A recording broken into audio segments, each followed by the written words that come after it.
bem-vindos ao Entre Mundos Podcast.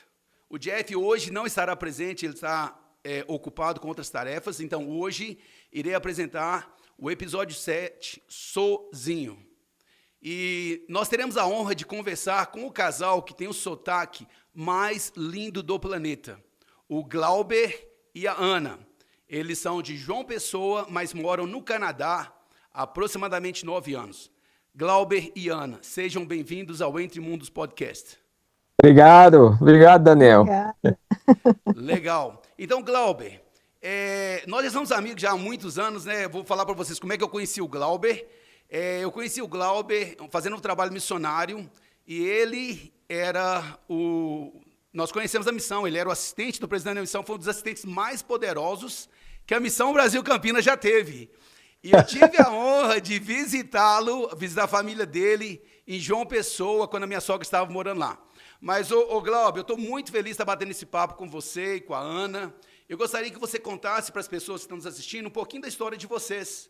Um pouquinho onde você nasceu, como é que foi, a Ana também, como é que vocês se conheceram, como é que era a vida de vocês de João Pessoa. E eu vou fazendo perguntas à medida que vocês forem conversando, pode ser? Pode ser, com certeza. Pode sim. Então, assim, como você já mencionou, nós somos de João Pessoa. Na verdade, eu sou do interior da Paraíba. Eu nasci em Catolé do Rocha, fui criado em Patos, que é outra cidade do sertão, do Alto Sertão da Paraíba, e fui para João Pessoa para estudar quando eu tinha 14 anos. Fui morar sozinho na época e tal. E daí foi quando eu conheci minha esposa. E nós nos casamos em 2001. E desde então nós tivemos 3 filhos, né? Temos uma filha de 21 anos, a mais velha, Gabriele. Temos a Rebeca, que tem 16 anos, e nosso mais novo, nosso caçula, que é o Glauber Filho, que tem 11 anos. E nós morávamos... Glauber Filho. Deixa eu te fazer uma pergunta.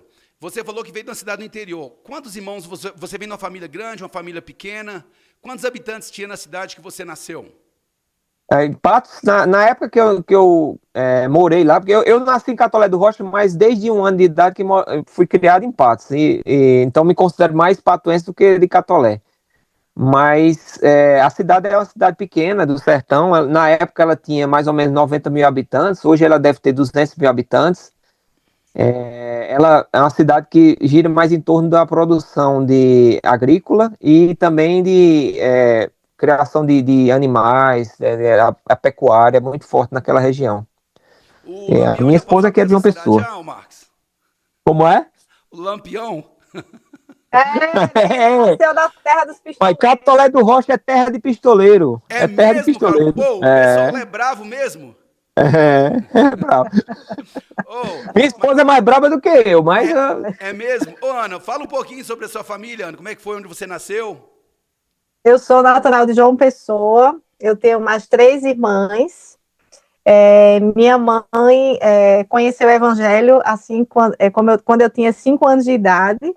Então, minha mãe logo se separou do meu pai e a gente cresceu no Evangelho. E ele esqueceu de contar essa parte que nós frequentávamos a mesma unidade, né? A mesma capela. E aí, quando ele chegou na missão, eu só tinha 16 anos, e aí a gente começou a namorar, e foi aquele, né, tumulto, porque muitas moças queriam namorar com ele, só que ele se interessou em mim. E aí a gente... Amor à primeira vista, Marcos? Pode ser, a gente já conhecia já, não foi a primeira vez, porque a gente já tinha amizade já. Mas foi algo que foi muito forte, as nossas famílias moram no mesmo local, né? Meus pais também, eles moravam no interior, vieram morar em João Pessoa, então a gente tem o mesmo ciclo de amizade. E na igreja a gente frequentava também junto, e foi onde a gente se conheceu basicamente e começou o relacionamento. Então esse ano a gente está completando 25 anos de casados. Parabéns. Ana, como é que foi, Ana? Você tinha 16 anos, ele tinha acabado de voltar de um trabalho missionário, muitas moças, e você foi a escolhida. E foi com muita emoção, viu? Porque tinha as atividades lá dos adultos que a gente não podia participar, que eu não podia ir porque eu não tinha idade, né? E aí foi aquela confusão, mas aí deu tudo certo. Eu casei, eu tinha 19 anos, eu queria muito ter servido uma missão, mas por conta né, de tanto tempo que a gente já estava namorando, ele não ia me esperar eu ir para a missão com 21 anos, então Mas sua missão era casamento. Minha missão foi o casamento. E aí a gente logo não, né? Depois de 3 anos a gente se casou, porque eu precisava também terminar pelo menos a escola. E aí nós estamos juntos aqui. Mas algo interessante também, que é muito bom falar, né? Porque quando a gente fala da imigração, é algo que a gente já plantou lá no passado. Então, assim, eu desde criança, minha mãe sempre falava para mim que eu era sempre, assim, a sonhadora, né? Então, sempre fui muito sonhadora e eu sempre desejei muito ter uma vida melhor. Então, desde nova, eu já tinha carteira assinada desde os meus 15 anos de idade. Então, eu trabalhei bem cedo. E assim também como meu marido, a história dele também é muito bonita. Ele saiu do interior da Paraíba com 14 anos de idade. Ele foi para estudar no Cefet, né, na escola técnica, que era uma das, assim, quem estudava na escola técnica era realmente os jovens, né, que realmente tinham um QI muito alto, porque para entrar naquela época era muito difícil. E aí ele deixou todo mundo lá, e ele foi para lá, para morar na casa de uma tia. E assim as dificuldades, né, foram aparecendo e assim, quando ele vai contar para a gente aqui, a gente fica muito admirado e a gente tem muita felicidade de saber que ele foi forte o suficiente para continuar, né, nessa trajetória. Para você ter ideia, para ele visitar a família lá em Patos, na época, ele não tinha dinheiro para pagar passagem. E ele diz várias vezes para a gente que ele ia pegando carona. Nos caminhões. Em cima de caminhão, já pensou, Daniel? Pegando carona? Em caminhão. Caracas. Às vezes, naquela época não tinha tanta fiscalização, às vezes eu ia na barreira policial, que na época chamava Manzoá, e eu, rapaz de 15 anos, e aí meu primo, né, chegavam lá e falavam com os policiais, ó, a gente tá querendo ir pra Patos, eram 5 horas de viagem, de João Pessoa para Patos, e daí paravam os caminhoneiros, a gente pedia carona, ele, não, sobe aí atrás. Ô Marcos, ô Glauber, porque Marcos é o sobrenome, toda hora eu falo Glauber Marcos, porque o nome dele na missão era Helder Marques, o poderoso. Então, Glauber, deixa eu falar com você uma coisa, você vem de uma família de quantos irmãos? Somos em 3, eu sou o mais velho, tenho um irmão, 2 anos de diferença de mim, e tenho uma irmã mais nova. Mas com 14 anos de idade, você falou, cara, eu vou para um outro local. E deixou sua família, sua mãe, seu pai foi morar com sua tia? Sim. Sim. E caraca, aí, você tem que ter muita coragem de fazer uma coisa dessa. E o melhor de tudo isso, que através dessa força que ele teve de continuar, depois de 2 anos, foi mais ou menos 2 anos. 2 anos, 2 anos, a família dele foi para lá, para João Pessoa, por conta dele. Cara, o pioneiro, então, você levou sua família para João Pessoa? E todos prosperaram por conta disso, né? Como é que é? A família... Todos conseguiram prosperar. A mãe dele conseguiu um trabalho melhor, ganhando mais. O pai dele foi para uma função melhor também, que ele é dos Correios e a mãe é professora. E assim todo mundo conseguiu uma situação melhor lá em João Pessoa. Mas de onde veio esse desejo, Marcos, de querer algo melhor, de ir para uma cidade com mais oportunidade? De onde veio? Desde qual idade você tinha? Quando você falou, cara, eu não quero viver essa realidade, não, eu quero mudar. Quantos anos você tinha? Eu, assim, desde de novo, né, que a gente sempre foi muito independente. Meu pai e minha mãe, eles trabalhavam, e então eu e meus irmãos, como eu era o mais velho, né, tinha uma responsabilidade maior em casa, e eu sempre gostei de algumas coisas, tipo empreender, aprender coisas novas, sempre fui muito curioso. Sempre fui muito curioso. Então isso me ajudou a despertar o desejo de aprender novas coisas, de desbravar o mundo de uma maneira geral. Então, quando eu tinha mais ou menos, acho que uns 13, 14 anos, acho uns 13 anos, quando já estava já perto no ensino médio, de entrar no ensino médio, veio esse desejo de poder explorar outras possibilidades, né? Aprender, fazer um curso, porque daí quando eu chegar no ensino médio, minha família, ela não, a gente nunca faltou nada, mas assim, a gente sempre viveu muito apertadinho. Então, a gente estudou em escola particular porque minha mãe era professora, né? Então, algumas escolas, meus irmãos principalmente, e eu, a gente teve a possibilidade de estudar em escola particular, mas a gente sabia que quando chegasse no ensino médio, as possibilidades iam ficar mais difíceis, porque no Brasil, você sabe que escola já é caro.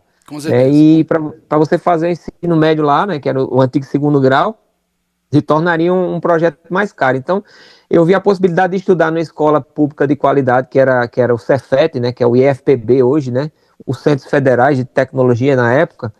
Então, isso me deu a possibilidade de ter um projeto, né? Eu pensei em fazer o vestibular do ITA, pensei que eu sempre quis entrar nessas escolas assim que pudesse me desafiar mais. Então, foi isso que me fez, né, ter o desejo de entrar na escola técnica, embora não soubesse. Eu vou relatar, inclusive, que eu vim para cá, fiz um giro, né, de 180 graus na minha carreira, né, mudei completamente quando vim para cá, né, porque se tem uma coisa que eu aprendi é que na vida da gente nunca é tarde demais para a gente mudar, né, para a gente ter uma mudança que seja significativa, principalmente se for para uma mudança melhor. Então, naquele momento foi o melhor para mim, e depois de um tempo se confirmou que foi o melhor também, inclusive para minha família, porque todo mundo foi para João Pessoa, todo mundo conseguiu crescer, né? Hoje meu irmão, ele é superintendente de uma seguradora, né, da Icatu Seguro no Brasil, né? E ele é bem sucedido na área dele. Minha irmã já tem mestrado, doutorado, já leciona na faculdade, né? Tem a carreira dela também, né? Meus pais estão aposentados, mas eles podem ter orgulho de dizer que nenhum dos filhos depende deles. Todos nós temos as carreiras da gente, todos nós temos a nossa vida e todos nós nos sustentamos, né? Que é o mais difícil hoje em dia, né? Sensacional. Deixa eu te falar, me fala um pouquinho como é que era a vida de vocês no Brasil, a qualificação de vocês, o que vocês faziam, quando despertou o desejo, falou, cara, tá na hora de sair do Brasil. Por que vocês decidiram sair do Brasil? Por que vocês escolheram o Canadá? E vamos falar um pouquinho sobre isso? Bora. Eu fiz um técnico em contabilidade, porque ele fez a formação também de contabilidade na Federal, e eu fiz um curso técnico que a gente tinha o interesse de montar uma empresa, e a gente chegou a montar essa empresa. Então nós somos empreendedores já faz muito tempo, e a gente só abre e não dava certo, e a gente continuava e abria outra coisa, e assim a gente foi, e a gente já fez isso inúmeras vezes.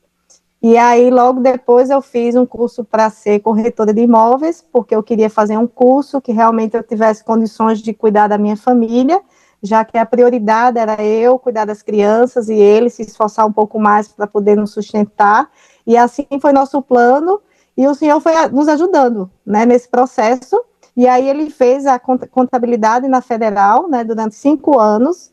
Nesse período também ele foi um líder na igreja, ele foi um bispo na igreja, e a gente era super jovem, ele só tinha o quê? 24 anos.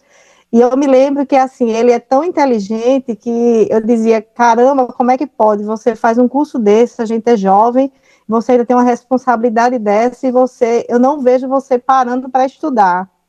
E aí ele sempre me dizia, mas na sala ele não faltava aula, e ele presta muita atenção, né? Então ele não fica disperso ali, ele se concentra. Então ele tem muita facilidade nessa questão do aprendizado, diferente de mim, que eu vou conversar com a turma toda, eu sou muito mais falante, então a dificuldade para mim é muito maior. Eu era o nerd, ela era popular. Era essa, entendeu? Você tem uma memória fotográfica, né, Glauber? Quando você vê uma coisa, você pega muito rápido. Eu tenho que ver umas 100 vezes para mim poder memorizar algo ou entender algo. Além de eu assistir uma vez, eu tenho que assistir várias vezes, eu tenho que praticar, eu tenho que ensinar, aí eu consigo internalizar. É porque tem uma diferença de que é muito esforçado, de que é mais inteligente, aí consegue pegar mais.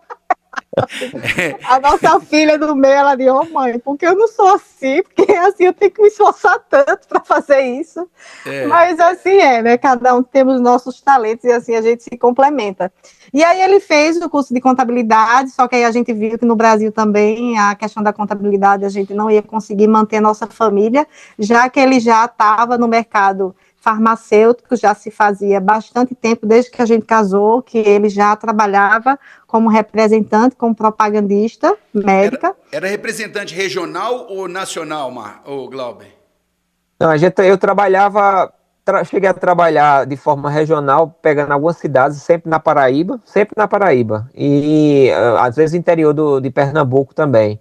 Mas eu era aqueles caras que o pessoal acha chato, né? Que às vezes você tá no consultório, o camarada chega para visitar o médico com as amostras grátis, pronto. Eu Só gosta das amostras. só gosto das amostras. Mas minha pergunta, você era o representante.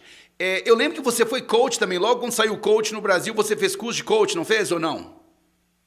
Eu fiz o seguinte, na época que eu terminei, eu fiz contabilidade, o bacharelado de contabilidade, como minha esposa disse, e assim que eu terminei, eu já engrenei um MBA em gestão de pessoas.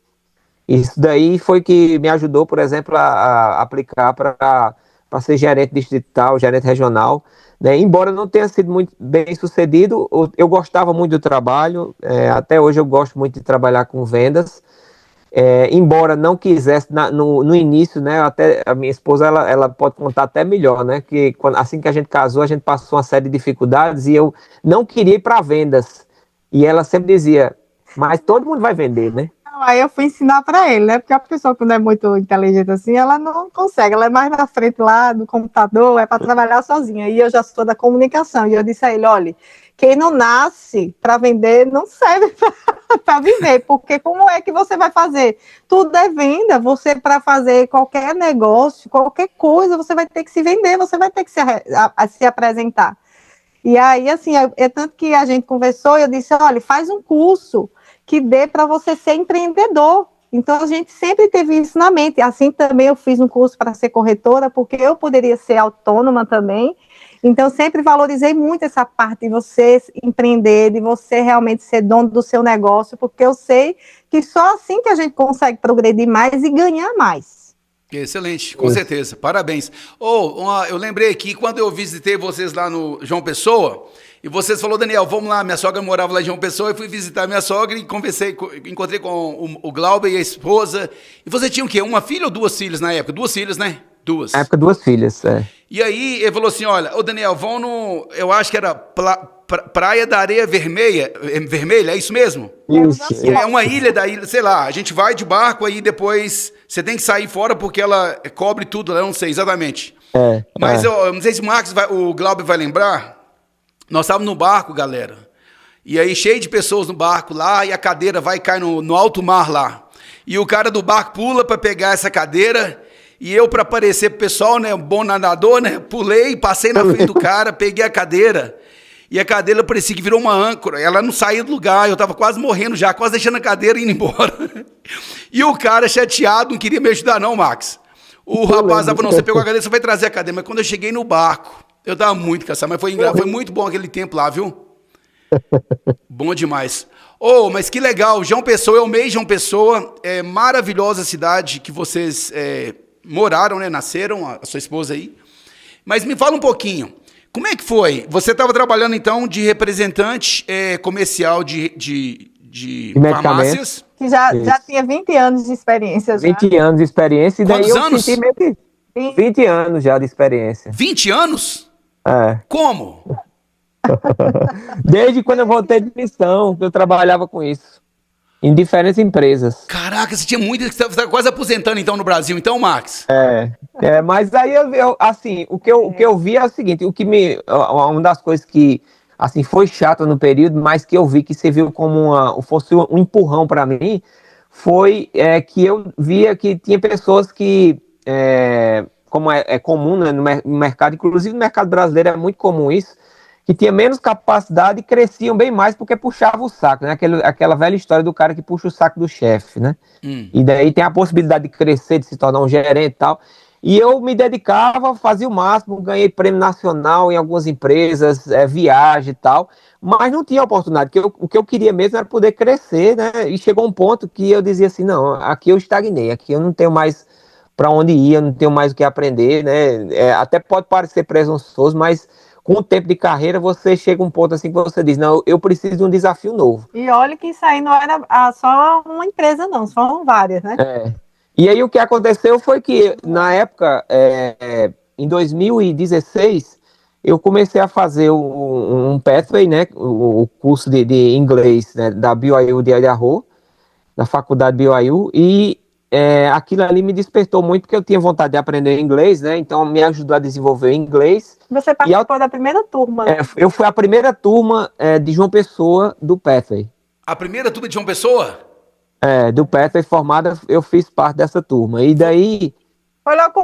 Foi logo quando começou o programa. Pathway, mas no quando Brasil. começou o programa a nível Brasil, não foi? Brasil, sim. Cara, parabéns, que legal. Aí, na época, eu tinha os chamados, as responsabilidades na igreja. Então, naquele período, eu trabalhava, né? De dia eu era representante, à noite eu dava aula. E eu acordava de 4 horas da manhã para poder fazer as tarefas do Pathway, que era bem puxada. Eu estudava inglês, todo dia de manhã cedo, de manhã bem cedinho. Daí, quando foi em 2016, né, quando terminou os 3 trimestres do curso, a gente teria a opção de fazer um curso online, direto da BYU de Idaho. Então, eu pensei na época, bom, eu sempre tive vontade, eu me formei na época na escola técnica na parte de eletrônica, mas eu sempre gostei muito da parte de tecnologia. E daí eu digo, não, eu vou fazer um curso na área de tecnologia, embora não tivesse nada a ver com minha experiência profissional. Mas aquilo ali foi como se fosse uma guinada na minha vida, porque eu descobri que eu tinha uma paixão por programar, por aprender novas coisas de tecnologia, e é o que eu faço até hoje, inclusive. Né? E naquela época, quando eu comecei a fazer o curso, em 2016, terminou o Pathway, eu comecei a fazer o curso da BYU online. Existia a possibilidade, como existe hoje também, de você concluir, fazer os últimos trimestres nos Estados Unidos. E veio na minha mente assim, não, é uma possibilidade que eu tenho de poder dar uma vida melhor para os meus filhos, poder, né, dar uma guinada na minha carreira.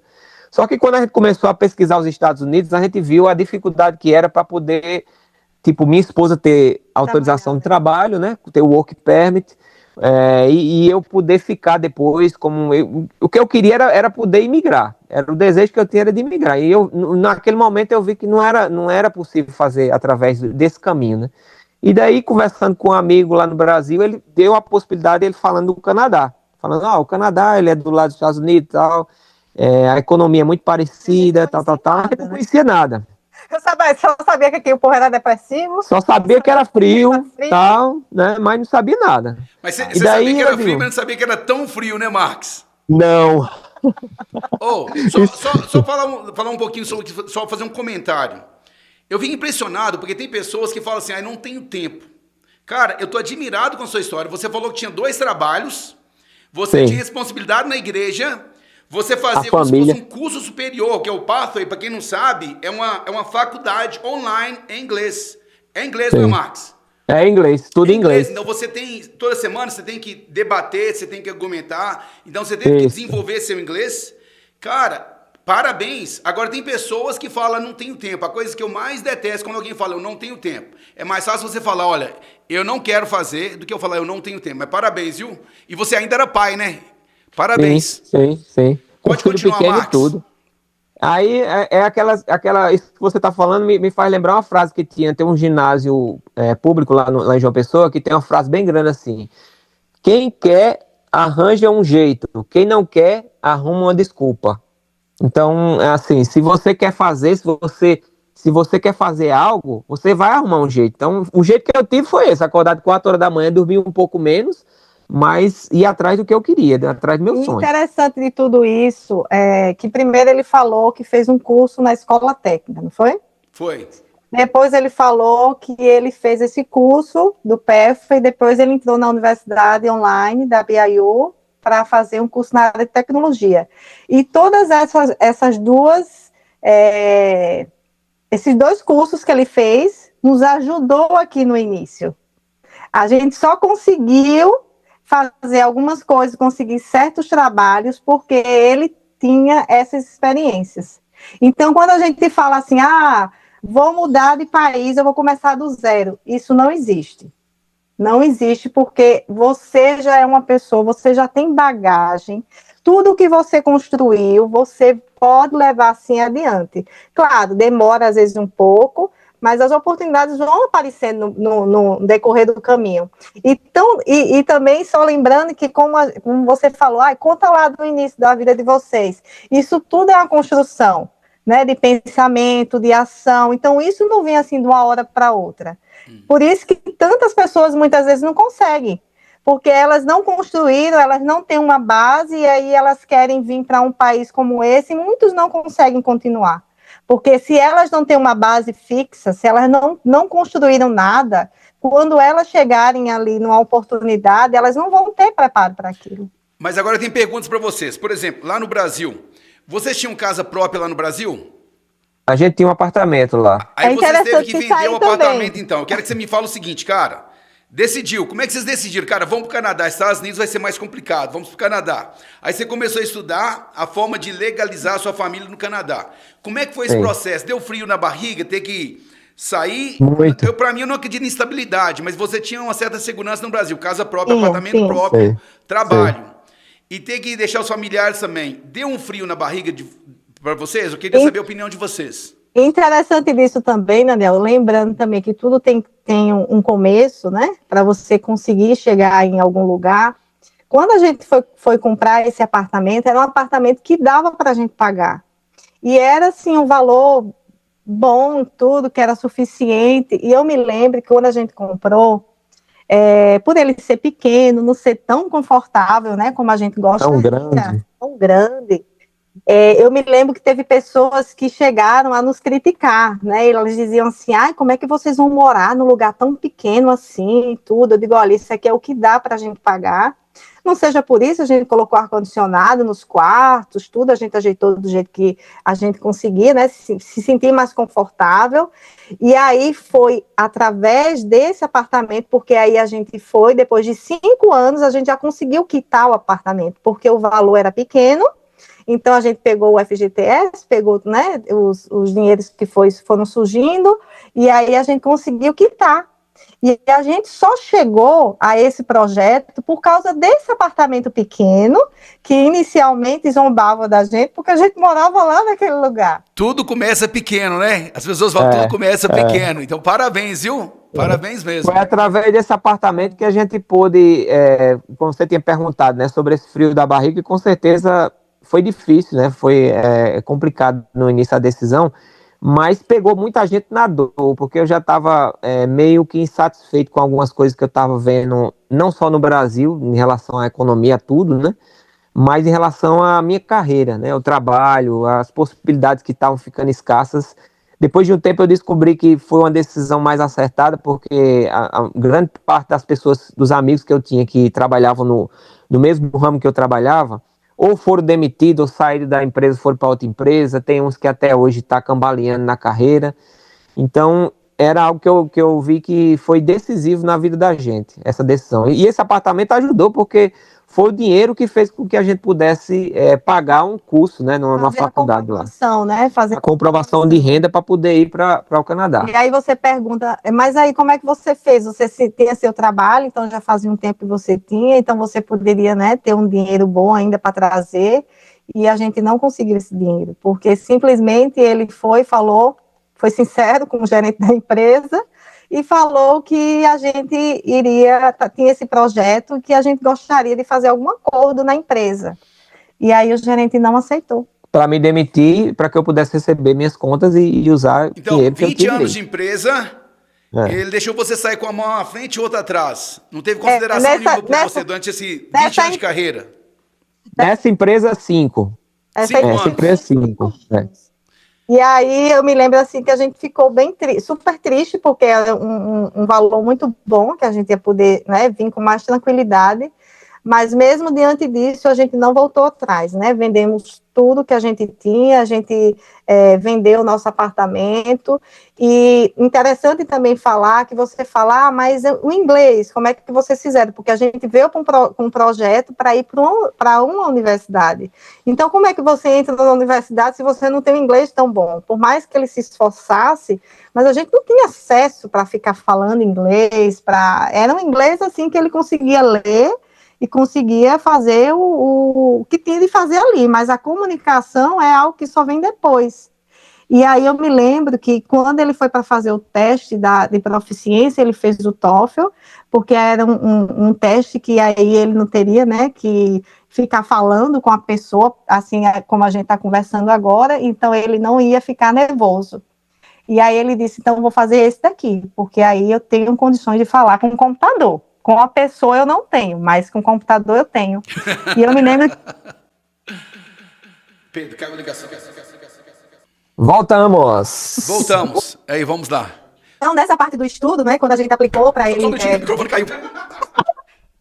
Ok. Então, quando foi da parte para ele começar a estudar para fazer a prova do TOEFL, né, que é uma prova muito difícil, então ele contratou uma professora e ela era a única que tinha no Brasil. E ele até pagou caro por esse curso. E aí, o que é que ele fazia? Pela prova durar 4 horas, né, então é uma prova muito cansativa e muito chata também de se fazer.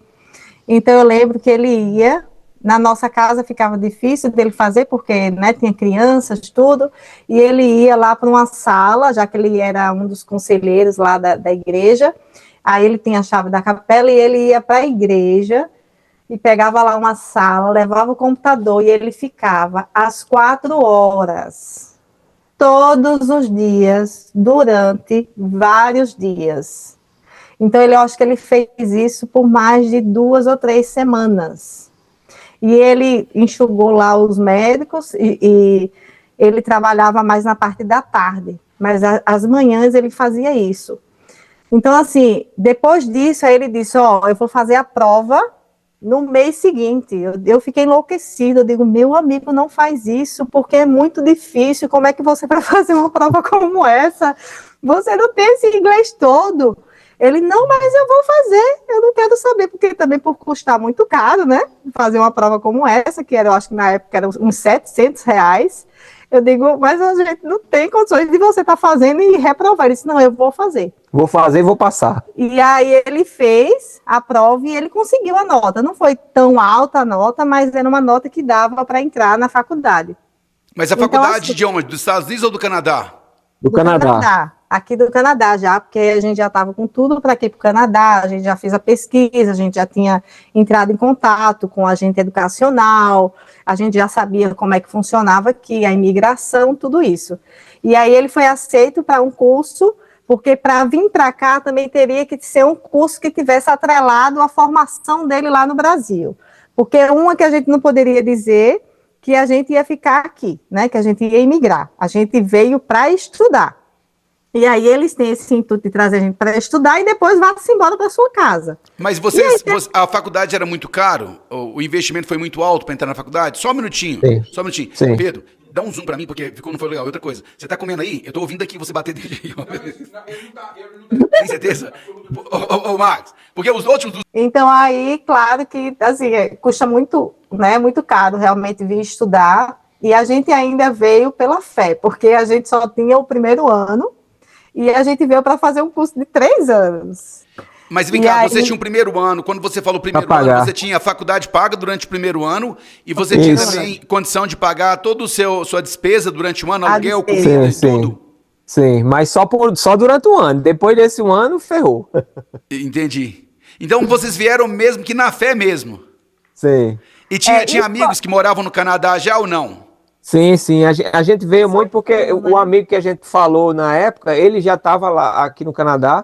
A gente veio para a província de Manitoba, viemos morar inicialmente aqui na região de Winnipeg. Que é uma das províncias mais frias também do Canadá. É mais fria, às vezes lá faz... Hoje a gente mora aqui em Calgary, na província de Alberta, mas lá chegava a temperaturas inferiores até do que o Alasca, para você ter ideia. Fala a temperatura, só para o brasileiro entender. Menos quantos graus? Menos 50. O quê? Os 2 primeiros anos. Menos 50, congela qualquer um, meu amigo. Não, fica lá fora alguns minutos, lá fica congelado. É um frio que você não pode sair sem luva por segundos. Então, deixa eu te explicar. Quando eu morei nos Estados Unidos pela primeira vez, nós fazíamos um trabalho de mudar o cabo, a fibra óptica. E aí, o policial, a gente contratava um policial para ficar na rua, é assim a lei aqui nos Estados Unidos, e ele tem que ficar olhando o trânsito. E a gente subia lá, o cara cortava, cara, a gente ficava, literalmente, fazia mais ou menos 20, 25 graus, menos, em Connecticut. Então nós ficávamos 5 minutos, 10 minutos dentro do carro e 3 minutos trabalhando. Aí foi por fim, nós falamos, não dá para trabalhar mais dessa forma. Agora eu estou imaginando, menos 50 é muito frio. Então vocês já sentiram esse menos 50 já, pessoal? Obviamente não era todos os dias, né? Era alguns dias no inverno. Mas o inverno, o problema lá de Manitoba é porque o inverno ele é mais longo E tem dias frios mais frequentes. É diferente daqui de onde a gente mora em Alberta, porque aqui hoje a gente mora no oeste, né? É o mesmo fuso horário aí de vocês aí, em St. George, em Cedar City. O fuso horário aqui das montanhas, e aqui existe um fenômeno chamado Chinook, que é uma bênção. O Chinook é um fenômeno, por exemplo, que a gente está no meio de inverno e existe uma nuvem, você vê vindo das montanhas que encobre o clima e a temperatura sobe de uma maneira assim que fica um mini verão dentro do inverno. Às vezes está -20 e vai ficar 1 positivo. 1 positivo, 10 positivo, tal. E qual que é a frequência que isso acontece no Canadá? Sempre. Não. Canadá. Isso é só aqui, onde a gente mora. Oh my gosh, que interessante, eu não sabia disso. Mas qual que é a frequência que acontece isso onde vocês moram? Sempre acontece, tanto no verão como no inverno. No verão, às vezes, o clima fica um pouco mais frio, no inverno fica quente. Mas aí vem a pergunta, o pessoal não se adoece muito não? Porque se você está na temperatura muito quente, vai para frio demais, quente, o corpo acostuma, não. Né? Quem tem problema de enxaqueca sofre mais. O pessoal... Ela tinha muito. Eu teria problema se eu fosse para ir, porque eu tenho problema sério de enxaqueca.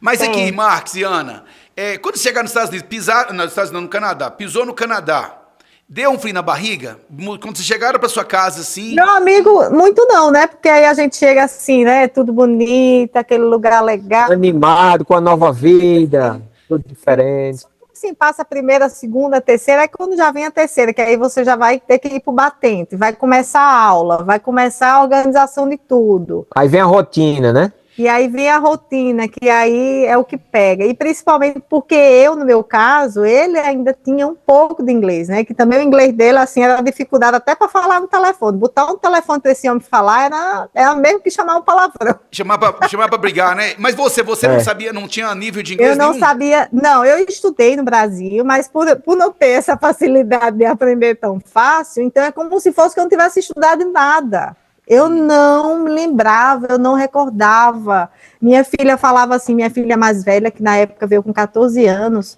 ela disse, mãe, não sei para que a gente gastou tanto dinheiro lá para estudar, porque a gente chegou aqui e a gente não sabe de nada.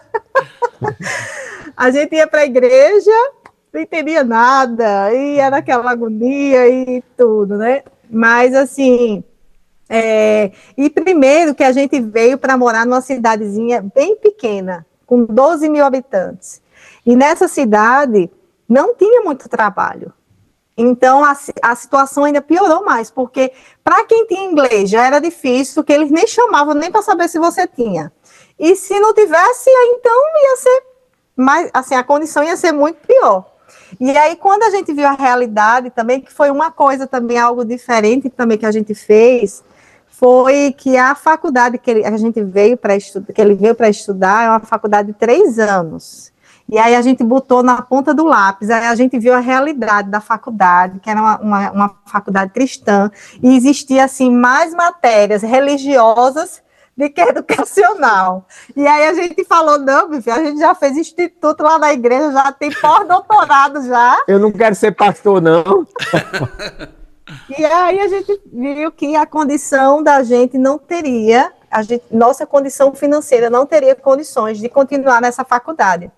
Então, antes de vir para cá, eu sou a intermediadora, né? Então, já que eu sou mais falante, então eu já entrava em contato, já fiz amizade com algumas pessoas, e tinha um rapaz que é do Rio de Janeiro, e aí ele fez, nos ajudou, mostrou os caminhos do que ele fez, e aí mostrou para a gente, e aí a gente gostou, né? Porque nós somos do tipo que, se você tiver uma ideia melhor do que a nossa, se for inteligente, beleza, a gente vai pegar. A gente não é daqueles que, se é a minha ideia, só vai ser a minha. Não temos isso, né? A gente tem essa facilidade de mudança. E assim a gente fez, a gente compramos a ideia dele, que foi exatamente o caminho que ele fez. E aí a gente conseguiu, o Glauber conseguiu uma vaga nessa faculdade. Por quê? Em outra faculdade, né? Em outra faculdade, porque ele tinha feito já o curso lá BYU. né? Na BYU, E aí esse curso que já era na área de tecnologia, então já ajudou ele a entrar nesse curso que seria um curso de trade. Aí você pode falar essa parte. Aí foi quando a gente decidiu, né? Não, em 3 anos vai ficar muito caro. Daí esse amigo nosso, esse brasileiro, ele deu essa dica e eu mudei para essa outra faculdade para fazer um curso que seria apenas de 1 ano. E aí seria um curso que eu poderia pagar, né, durante esse 1 ano, e depois eu poderia trabalhar no que eu queria mesmo, que era a área de tecnologia. Mas você chegou a fazer 1 ano na faculdade que você foi ou não? Você já mudou? Nada. 6 meses, a gente fez um semestre. Não, primeiro ele fez porque são 3 meses, né? Cada semestre são 3, né? Dessa forma. E aí a gente chegou em agosto. Quando foi em setembro, a gente já viu essa mudança, a gente já fez a mudança, só que nessa outra faculdade ele só conseguiria entrar em janeiro, porque só tinha vaga para quem era já cidadão. Então, para quem era internacional, né, aluno internacional, não conseguiria entrar. E aí, ele precisou continuar nessa faculdade inicial, fazendo as provas, tinha que tirar nota boa. Fazer tarefa. Já tinha pago. Para não perder o status. A gente já tinha pago $7.000. A gente já se ferrou aí. $7.000 a gente já tinha pago do termo. E também para manter o nossos status aqui, a gente não sair, né? Porque a gente ficou com medo também, vai que bloqueia agora e possa dar problema lá na frente. A gente fez tudo direitinho. E aí ele continuou frequentando a faculdade, fazendo as provas e tudo. E só depois, só em janeiro, que ele conseguiu entrar nesse outro curso. E fora que nesse meio tempo, eu precisava trabalhar. E aí eu fui atrás de trabalho. Assim que eu cheguei, eu fui atrás de trabalho. E como é que a pessoa que não fala inglês vai trabalhar num lugar sem falar nada? Eu digo, mas a gente vai assim mesmo, né? Porque tem conta para pagar e a gente tem que ir. E aí eu lembro como hoje. Meu filho tinha, antes de 3 anos, 2 anos e um pouquinho.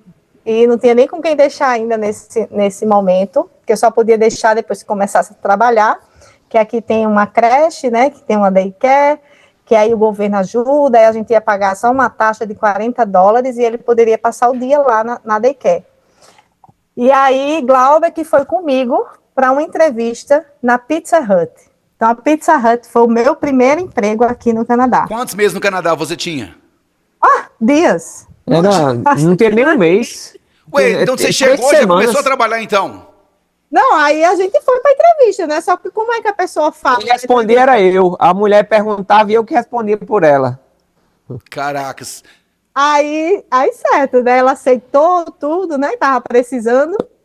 E aí eu me lembro que quando ele foi me deixar lá na porta, eu digo, mas você não vai descer para poder ir comigo, para poder me ajudar? Ele disse, mas você que vai trabalhar, não sou eu não posso ficar com você. E é assim, foi aquele frio na barriga, aquela de, meu Deus, e agora o que é que eu vou fazer? E não podia usar telefone para poder traduzir. Eu digo, e vamos embora, vamos na fé mesmo. E aí eu, né, comecei, foi muito doído, porque assim, a Pizza Hut, assim, é terrível trabalhar lá, porque são mais de 50 tipos de pizzas diferentes, e nem tudo tem lá escrito, né? Então muitas vezes você tem que decorar, então o pessoal que já está lá já sabe como é, e não tem como fazer. Qual que era a sua função na Pizza Hut? Você fazia de tudo? Faz um pouco de... só não ficava no caixa, né? Porque não falava inglês, eu ficava, né, na parte de trás. Então, eu preparava as pizzas, a gente faz a limpeza, né? No final, eu cortava as verduras, fazia esse tipo de coisa. O que eu mais gostava de fazer era ficar cortando as verduras, porque pelo menos eu conseguia fazer.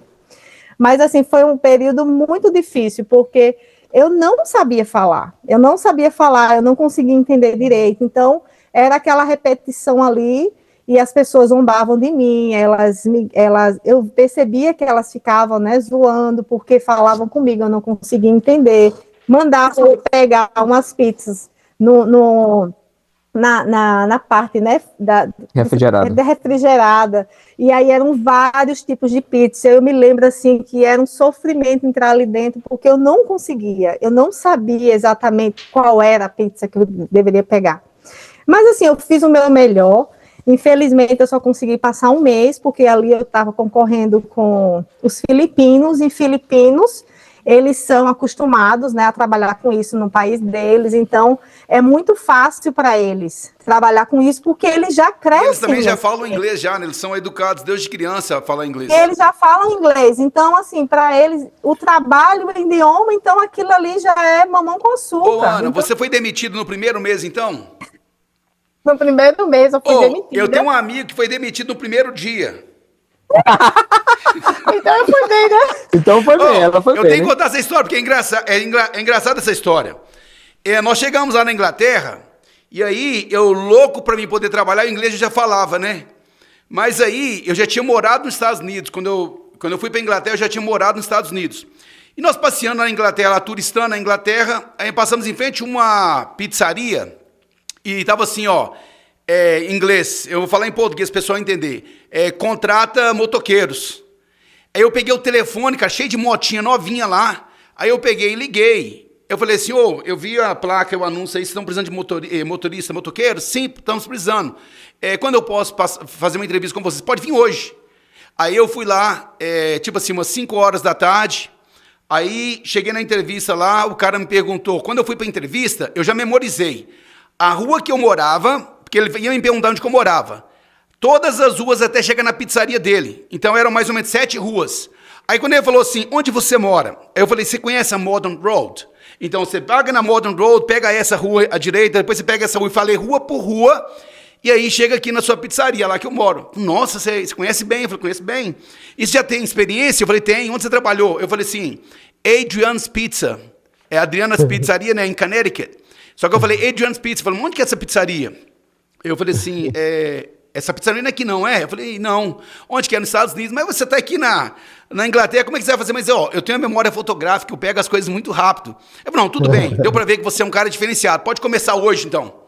Eu falei, hoje pode ficar aí. Então, eu já fiquei lá para poder começar, né, a trabalhar. Aí ele me explicou como é que funciona a moto lá, essa moto novinha.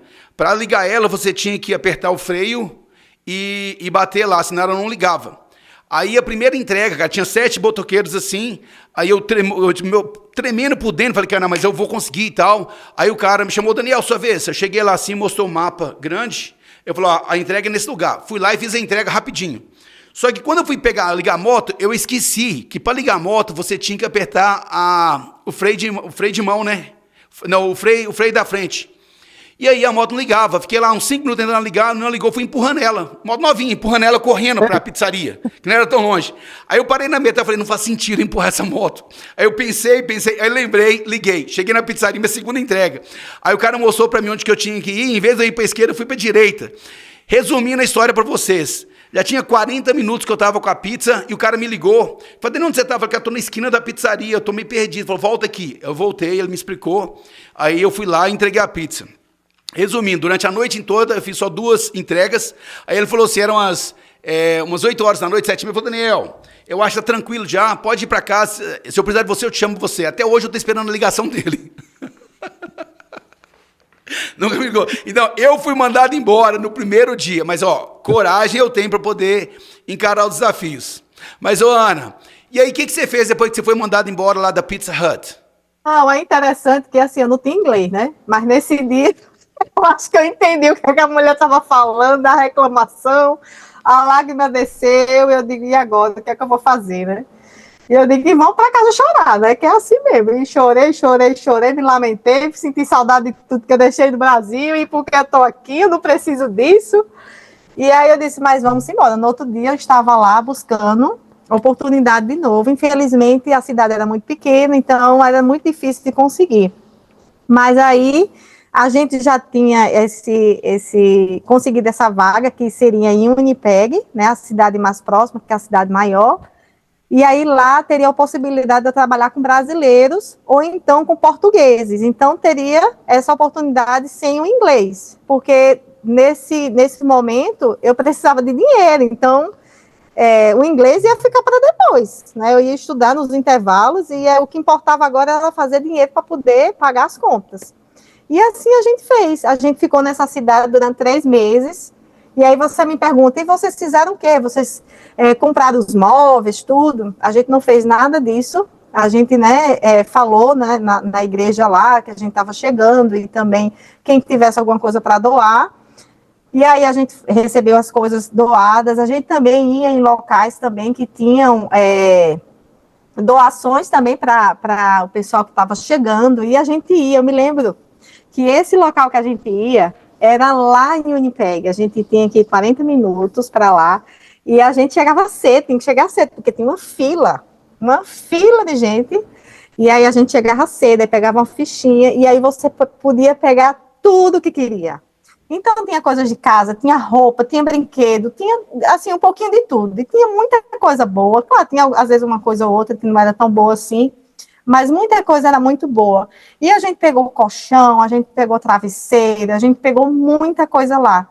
E, por muitas vezes, a gente foi lá nesse local. E eu não me envergonho disso de jeito nenhum. E eu divulgava para meus colegas, né, os colegas que a gente estava conhecendo, para que eles também pudessem fazer isso, porque inicialmente você vai para um país, você não sabe nem se você vai ficar.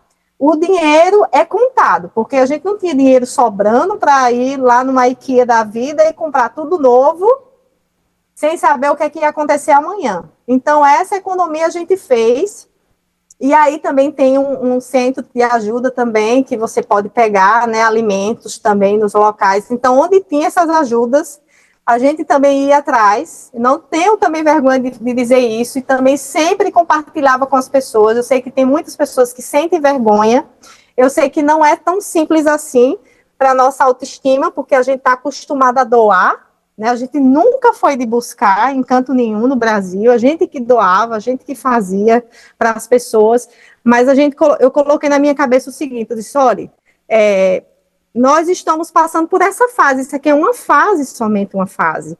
Então, que a gente possa deixar o nosso orgulho, né, vamos sentar em cima do nosso orgulho, e aí vamos aproveitar o que tem e ser grato, e daqui a pouco a gente vai ter para doar, né? Então, essa mentalidade a gente teve aqui, eu não tenho, assim, nenhum receio, sabe, de pegar essas ajudas. Claro, já faz bastante tempo que a gente não precisa, e se eu precisar, eu não tenho medo e não tenho vergonha de ir atrás. Então, assim, a gente está aí nos Estados Unidos ainda é melhor ainda, porque tem lugares, assim, maravilhosos, e ainda vejo pessoas que têm muita vergonha, né, de ir buscar essa ajuda, muitas vezes fazem com que sua família passe necessidade, porque não querem buscar essa ajuda por orgulho. Tem um amigo nosso, uma família, que assim, eu fiquei envergonhada de ver. Porque assim, eles davam cereal para as crianças, cereal com leite, e era de manhã e de noite, de dia as crianças iam para a escola, e era essa alimentação. Então, assim, eu cheguei para eles para falar, disse, gente, não faz isso, né? As crianças precisam, né? A gente tem que se alimentar com outras coisas. E assim, mas eram tão orgulhosos, sabe, que realmente não, eles preferiram ficar dessa forma do que buscar ajuda. Complicado demais. Eu lembro que aqui nos Estados Unidos são bem generosos, eu acho que eu já comentei em outros episódios. Eu lembro que aqui tem muitos lugares que eles ajudam, né, esses centros, independente da pessoa ser de alguma denominação ou não, eles ajudam todo mundo que precisa. Só precisa ir lá e falar, tem tantas pessoas da minha casa, e ele pode pegar ajuda semanal ou mensal. Mas é interessante que você falou sobre isso aí. Então isso aí também no Canadá é igual para todas as pessoas também? É igual para todas as pessoas. A igreja aqui onde a gente está agora, né, é melhor porque a gente tem um centro de armazenamento, então fica mais, assim, tipo um mercado, né, que você vai, já é mais organizado.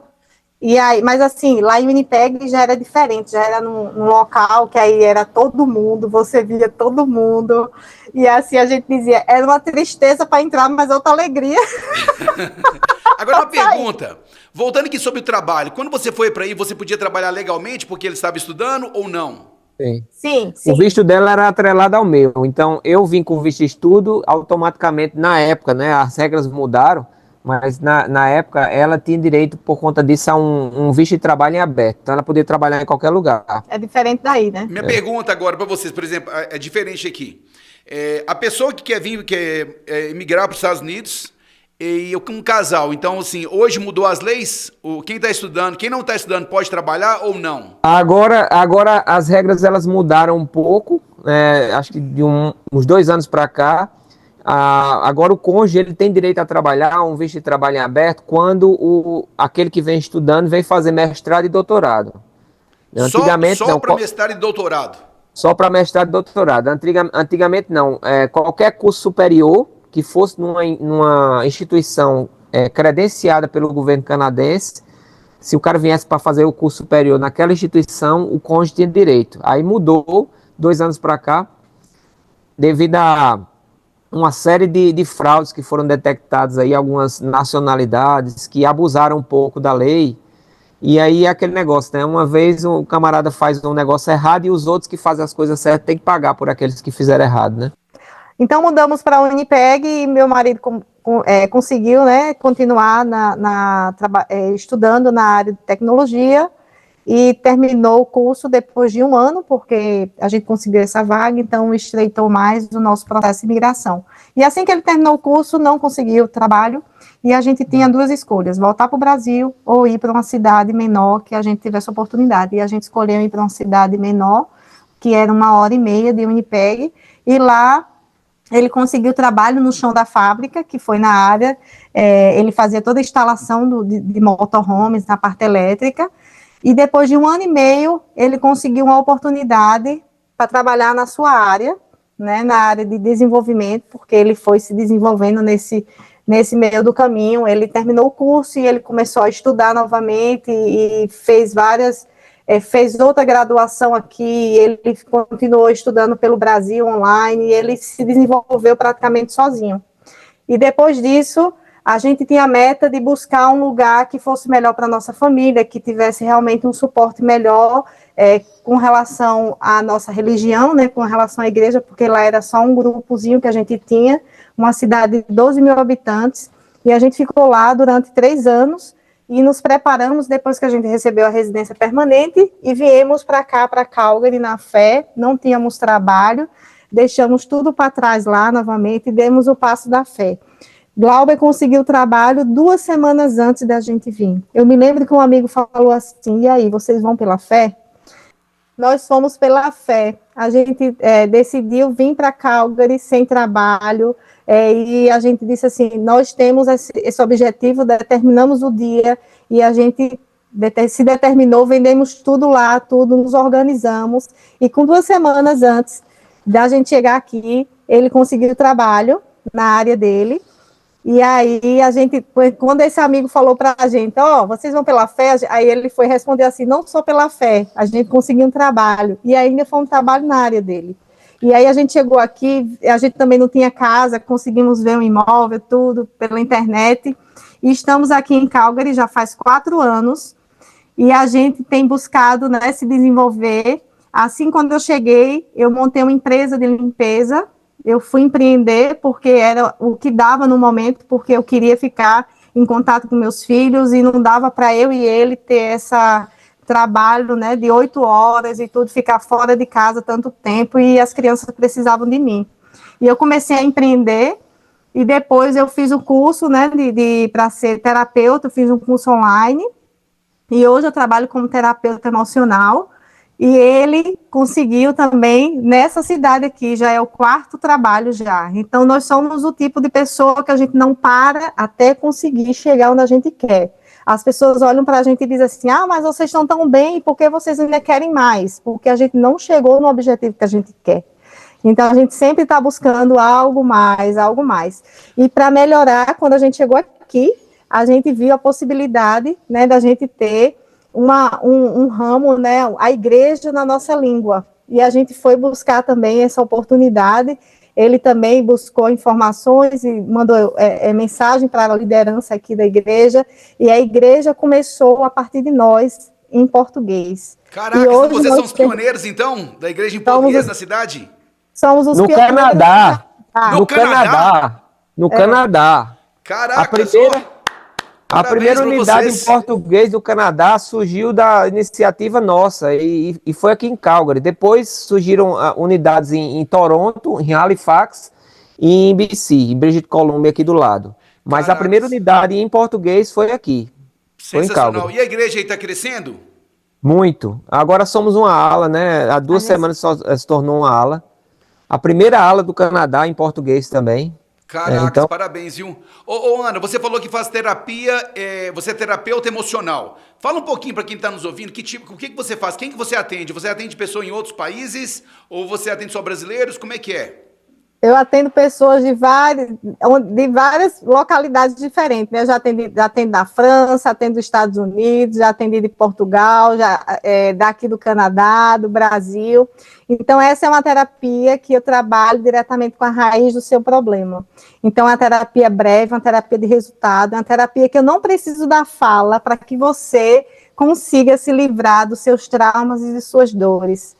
Então, é uma terapia realmente revolucionária, é uma terapia que não é tão antiga assim, é uma terapia nova, mas que tem uma ferramenta muito forte, e ela realmente tem trazido grandes benefícios para as vidas das pessoas que eu tenho atendido, e principalmente para a minha, porque quando eu vim para cá, e assim, depois de 3 anos, né, do Canadá, que antes a gente queria voltar todos os dias para casa com saudade, e depois a gente foi amadurecendo e as coisas foram acontecendo, e agora também, recentemente, então eu sentia muita falta e sentia muita dor de viver aqui.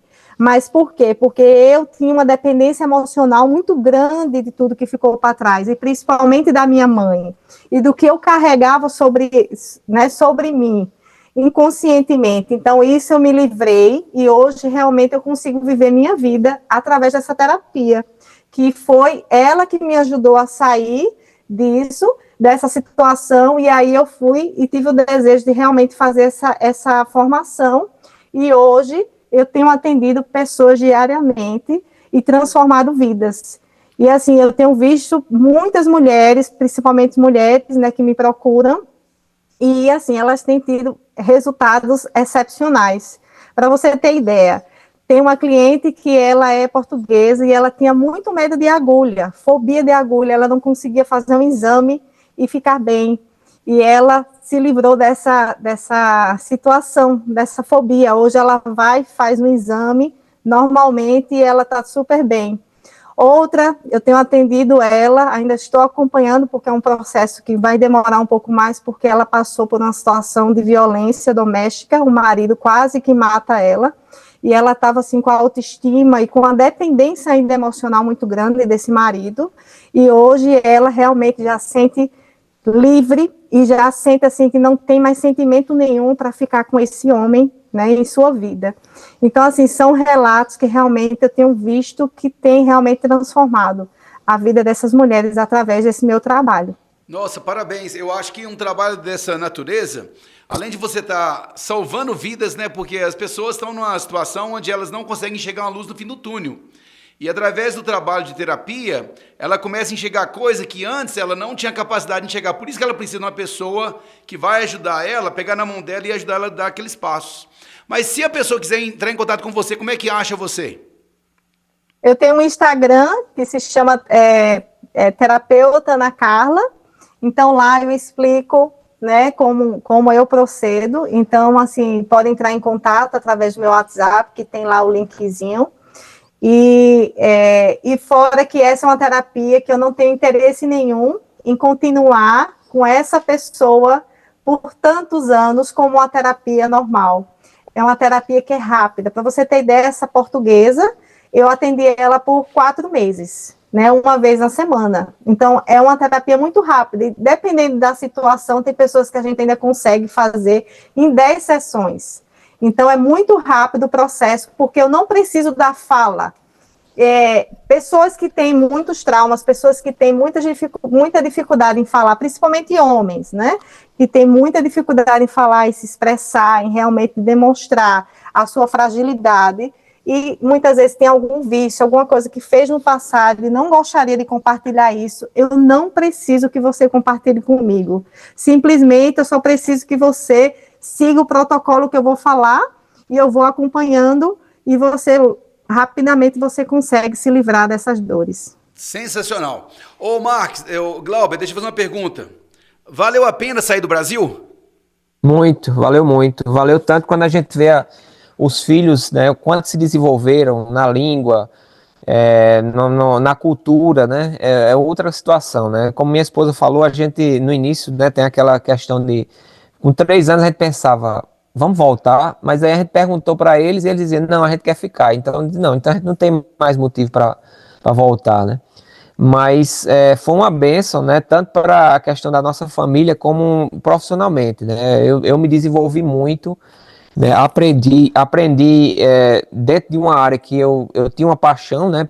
Eu tenho uma paixão sobre essa parte de tecnologia, os avanços da programação, IA, né? Segurança de aplicações, tudo isso. Então, quando eu olho para trás, quando a gente olha para trás, a gente vê que a gente ganhou mais do que perdeu. Claro que a gente não pode juntar o melhor dos mundos, né? O melhor do mundo seria viver num local que fosse nossa casa, né? Que fosse nosso país, junto da nossa família, né? Mas que pudesse manter o que a gente tem aqui, né? A segurança, a economia estável, né? A oportunidade de desenvolvimento, de crescimento, o respeito, né? Esse espírito de comunidade, né? Que infelizmente a gente não tem isso no nosso país, né? E a gente tem isso aqui, né? Mas por outro lado, aqui a gente não tem a presença de nossos pais, nossos irmãos, nossos sobrinhos e tal. Então, a gente sempre tem que colocar numa balança o que vai ser mais importante para a gente naquele período da vida, né? E para nós tem sido uma benção aqui. Excelente. Então, antes de fazer a última pergunta para vocês dois, eu fiquei sabendo que vocês conseguem viajar o mundo inteiro de avião. Essa foi uma benção. Sem gastar muito dinheiro. Explica pro pessoal qual que é o segredo de viajar o mundo inteiro sem gastar muito dinheiro. Qual que é o segredo? Não, era assim, né? Quando a gente veio para cá, a gente demorou 5 anos para poder rever a família. Então, era um sofrimento muito grandioso. Só sabe quem vive fora, né? E aí a gente dizia, ai, meu pai, como é que a gente vai conseguir? Primeiro a gente já foi para o Brasil na fé também, que essa também é outra história que a gente pode contar. E aí Deus nos abençoou através de uma dor, uma situação também, que a gente perdeu o trabalho. E aí eu fui buscar trabalho para mim e para minha filha e tinha essa vaga para nós duas e ela ficou e eu não fui porque também a minha prioridade era as crianças.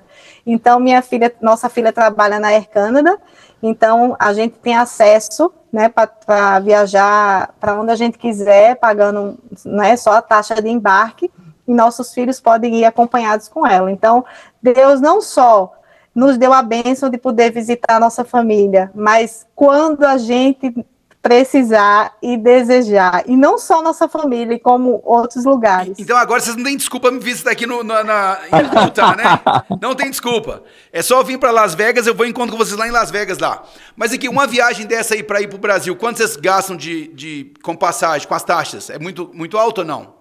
Para você ter... Não, o problema nosso é porque a gente, para quem é de São Paulo, da região de São Paulo, é muito bom, porque o voo vai direto para lá, né? A gente ainda tem uma conexão para João Pessoa, né? Então a gente pega um voo daqui de Calgary, vai para Toronto, São Paulo, João Pessoa, São Paulo, Recife, ou Natal, né? Para ficar perto da nossa casa. Então a gente paga a taxa de embarque do aeroporto. Que pagaria a passagem, uma pessoa só. Uma pessoa só. Que paga a passagem para 5.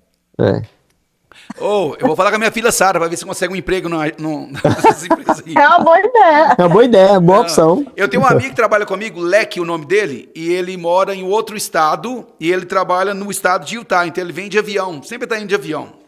Então a esposa dele trabalha meio período na empresa. Aqui, sensacional esse bate-papo com vocês. Para finalizar, eu queria que cada um de vocês me olhasse como se olhasse para o passado. Imagine que os jovens de hoje, o casal novo que quer vir para o Canadá, o que vocês falariam para ele, para esse casal novo que quer imigrar para o Canadá? Através da experiência que você já viveu, que já passaram, quais são os melhores conselhos que vocês poderiam dar para essas pessoas? Olha, assim, com tudo que eu aprendi, a experiência que eu tive, né, com relação à imigração aqui, eu diria que deveria buscar os processos que ninguém fala, entendeu? Existe processo aqui no Canadá que ninguém fala. Existe processo de cidades, aqui no Canadá tem uma cidade chama Morden, que a gente morava perto, que tem um processo de imigração que é só para essa cidade, mas ninguém fala, poucas pessoas conhecem.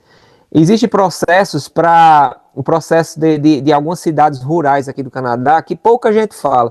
E às vezes o pessoal pergunta assim, mas por que eu vou morar numa cidadezinha pequena tal? Aqui, se você for ver as cidades pequenas de 12 mil habitantes, tinha tudo que a gente morava.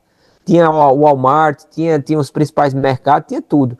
E assim, é o que eu digo, pessoal, o início não quer dizer que vai ser o seu para sempre. Então não quer dizer que você venha para cá para morar numa cidadezinha pequena, que você vai ter que passar o resto da sua vida naquela cidade pequena. Igual a gente veio para Manitoba, veio para o Winnipeg, mas o objetivo nosso final era vir para cá. A gente sempre quis, sempre falava vir para cá, para Calgary. A gente gosta muito da cidade. Mas para o pessoal que vem para cá, que quer vir direto para cá, eu já digo o seguinte, eu digo, olha, aqui é cidade, nós amamos a cidade, mas não é uma cidade para você começar a sua vida. Comece sua vida numa cidade pequena, comece sua vida numa região menos badalada, num local que ninguém fala. Depois, quando você tiver o documento na mão, quando você tiver sua residência permanente ou sua cidadania, você pode ir para qualquer lugar. A gente vai tirar a cidadania, eu vou tornar cidadão do mundo. Eu posso ir para qualquer lugar do mundo, Estados Unidos, Europa e tal, sem precisar de visto, né? Então, isso aí não tem preço, né? Mas tudo bem que passou com a cidade pequena. Mas uma pergunta, então como é que as pessoas fazem para conseguir ter acesso a essas informações? Aí, filho, é fazer o que a gente fez no início, é pesquisar, é conversar com pessoas que já passaram. Aí eu vejo pessoal dizendo, se você colocar no fórum, o pessoal vai dizer, procura um advogado de imigração, um consultor. Aí eu digo assim, não faça isso, porque o processo, o principal interessado para seu sonho é você. Então você que tem que ir atrás das suas informações, você tem que ir atrás do seu sonho. Você pode pagar uma pessoa, um profissional, para fazer uma revisão do seu processo, alguém que vai poder ser um despachante, como fosse um despachante, que vai resolver algumas coisas para você. Se a gente tem grupos aqui, mas o pessoal se ajuda muito. Mas o conhecimento que a gente tem que buscar é a pessoa. É buscar na internet, é buscar com pessoas que já passaram pelo processo. Por exemplo, a pessoa que chega aí, quanto tempo que ele leva para poder legalizar? Depende. Depende da província que você vai. Depende da província, depende do local, depende da idade, depende do nível de inglês, depende da experiência profissional. Então tem uma série de coisas que entram nessa equação. Agora você falou que você não aconselha ir para a cidade que você mora hoje, por quê? Ir para uma cidade menor? Porque para cá para o cara vir quando tiver já com a residência permanente ou cidadania. Porque tá difícil. Porque o processo aqui, especialmente, muda muito. Aqui em Calgary, né, em Alberta, que é a província aqui onde a gente mora. Ele muda muito. Então, assim, o que eu recomendo inclusive até porque o custo de vida no início vai ser um diferencial para quem vai chegar, né? Então, a gente morou numa cidade onde a gente pagava $900 por uma casa grande. E aqui você não encontra, aqui é o dobro do preço, entendeu? Mais do que o dobro do preço para você alugar, entendeu? Entendi. Aí vem o custo de vida, o deslocamento, o que você vai gastar, você vai ter que ter carro para se deslocar. Então, assim, para você colocando tudo isso numa balança e pensando, poxa, eu podia começar a vida ali, em Saskatchewan ou em Manitoba, são províncias menos badaladas, é um pouco mais frio, porém eu não vou ter que ficar o resto da vida ali. Quando eu tiver meu PR na mão, com o documento na mão, eu vou e moro em qualquer lugar do Canadá. Excelente. E foi o que a gente fez. Ô Ana, no começo do bate-papo, você falou assim, olha, nós não viemos do zero, não, porque vocês criaram uma fundação sólida. Quando eu me refiro a começar do zero, questão mais financeira mesmo, porque às vezes as pessoas no Brasil tinham um poder aquisitivo diferente, né? Porque quem chega aqui, você tem que pagar aluguel, você tem que sujeitar ajudas, outras pessoas te ajudando, trabalho que você não faria no Brasil, entendeu? Tipo de trabalho. Então você sujeita muita coisa, então você mesmo que tem que se reinventar novamente. Mas quando a pessoa tem uma estrutura emocional sólida, é muito mais fácil para a pessoa passar por essas coisas. Por exemplo, eu não tive dificuldade, porque minha mente ela é assim, cara, eu me adapto a qualquer ecossistema. Qualquer paixão me diverte, entendeu? Porque eu já morei em vários países, já experienciei muitas coisas difíceis e tudo me ajudou a ser o Daniel que eu sou hoje. Então eu enxergo o mundo de uma forma diferente. Então a pessoa não pode comparar comigo, Daniel, é difícil. Eu falo, se a pessoa é trabalhadora, igual o último podcast que o cara falou, se você é trabalhador mesmo, cara, você vai ter sucesso em qualquer lugar. Agora aquela pessoa preguiçosa não vai. O que você acha, a sua consideração final, Ana? E outra coisa também que eu gostaria de falar sobre mim também, né? Porque eu errei nesse ponto também, que foi com relação ao inglês.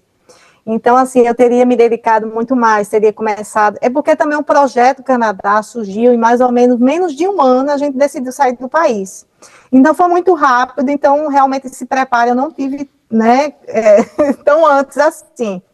Mas, assim, o ideal é que você se prepare com o idioma e que você não perca tempo gastando dinheiro para aprender o idioma no local. Que eu vejo que muitas pessoas fazem isso, vêm para cá e querem aprender o idioma aqui. Então, assim, é muito caro. O que você vai pagar num college, você vai pagar numa aula de inglês. Então, hoje tem como fazer muita coisa online, como você se desenvolver. Então, o idioma, primeiramente. Segundo, trabalhar o emocional. Então, se eu tivesse tido essa sabedoria de ter buscado ajuda emocional, de ter tratado toda essa minha dependência emocional, tanto eu como ele, a gente teria sofrido menos. Porque, assim, o início foi terrível. A gente desejava voltar diariamente. Era uma tristeza que tomava conta. A gente não sentia tanta alegria de estar aqui. A gente continuou porque a gente veio e a gente tinha responsabilidade de continuar, pelo menos, até ele ter um estudo, né? Porque a gente, e uma coisa que a gente fez também, que pode ajudar também as pessoas que querem, né, fazer esse projeto, é viver um dia de cada vez. Então, assim, não trata a imigração como um todo. Ah, isso aqui é para a minha vida toda, isso aqui é não sei quantos anos. Não, viva hoje. O que é que tem hoje? Ah, é tal trabalho, então vive esse trabalho. Tá ruim? Sim, mas vai passar, vai vir outro. Ah, tá no curso, faz o curso, termina o curso. Então, assim, vamos viver um processo de cada vez. Não colocar tudo no montante, porque aí realmente vai ficar muito mais dolorido. Porque aí você, fracionando o que você faz, sua mente, você vai driblar sua mente, né? A mente da gente, ela tem ela é lerda, né? Então, nós que temos que direcionar. Então, se a gente fracionar as nossas dores, a gente vai conseguir chegar onde a gente deseja. Então, a gente fez isso. E uma coisa que a gente fez também, que nos ajudou também a continuar nesse projeto, mesmo diante da dor, era viver com intensidade.